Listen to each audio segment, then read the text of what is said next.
going back to the 80s and a band that, not a lot of listeners may be familiar with, but they should be, is a band called Little Caesar. Oh, absolutely. These guys released it depends on how you describe their history. They did an EP, and then they did a debut self-titled album. Right.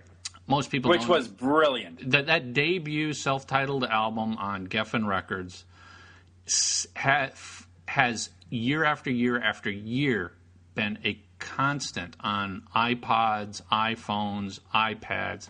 It's never left my device. It's one of those CD players in the car. I mean, I think you had that on 8-track, right? It's one of those albums that you take. It's the Desert Island Disc, right? Going way back to that concept.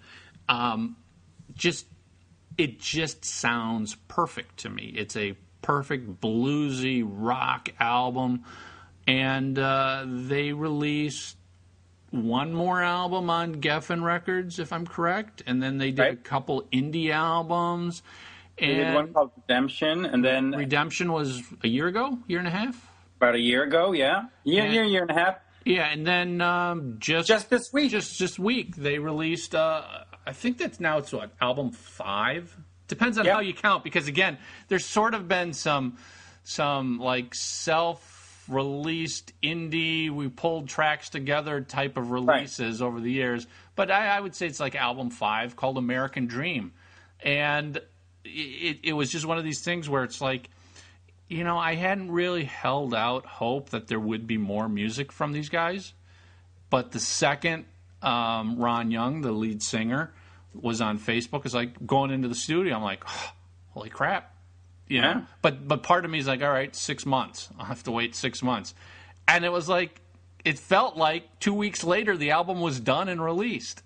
It really was. I mean, they went into the studio at the end of April of this year, and the album showed up on iTunes on May 22nd. So it really was, I think they did 13 days of recording and 4 or 5 days of mixing, and there you have it, an album. And they had nothing going into it. They wrote and demoed and came up with riffs and drums, and in a month, you've got an album on iTunes. Yeah. Which, A, is amazing that you can do that with iTunes. You don't have to wait for the marketing plan of how we're going to get it into the stores and, the old days, right? Yeah. An album was 6 months, whether or not you were done in a day recording or not.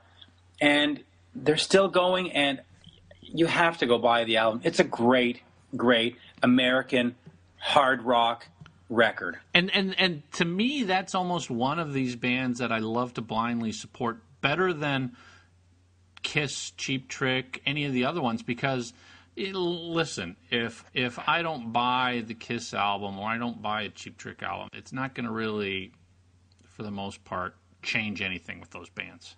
No. Their careers are where they are. They're touring, they're playing. I mean, they're releasing music because it's a little nice extra income. They're not releasing it because they need to for survival. So I feel much more excited when I've got a smaller band like Angels and Airwaves or Little Caesar that is a blind supported band for me, because I know that means a lot more to these guys. Oh, it means eating, basically. It means eating, and it means that if there's enough support, they're going to record another album. Right. And that's where I feel good. I mean, Angels and Airwaves, a couple albums ago, they left their label, Geffen Records. They did the whole, we're recording it, releasing it on your own, pay what you want. And, I was happy to give them $20 for a 10-disc track. Why?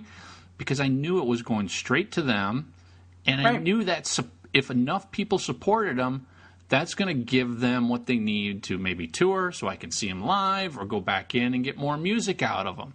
So, it's the same thing with Little Caesar. It's like, when you've got that band that just you really do blindly support, and your support actually can make a difference. It's so cool.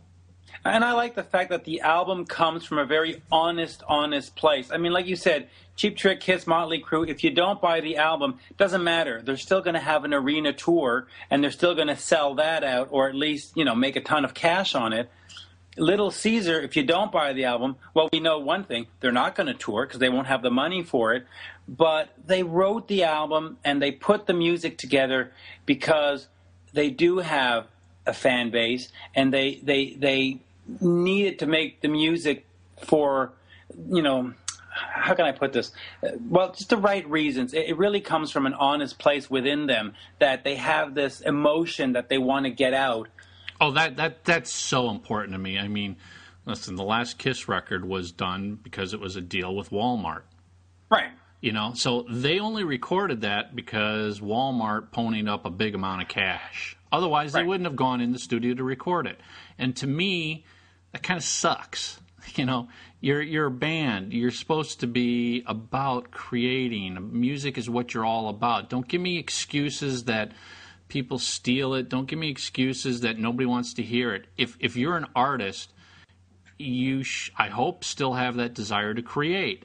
And somebody like Cheap Trick is not necessarily at that level with Kiss because Cheap Trick doesn't release music all the time. And God, when they do, it's like it's on this new mini label and it's on this new deal. And, it could take 3-4 years for a Cheap Trick album to get recorded and released. Something like Little Caesar was done because they wanted to record. Yeah. It wasn't done based on the fact of, okay, we're not going to do this until we've got a distribution and record label in place. No, we're going out and recording the music because we want this music heard. And then they're going to see if they can get all the other pieces to fall in place. To me, that is a perfect example of an artistic passion. Yeah, and that's what's exciting about it. The fact that that your $10 makes a difference in getting more music from this band next year and getting that show in your town, and it makes a difference.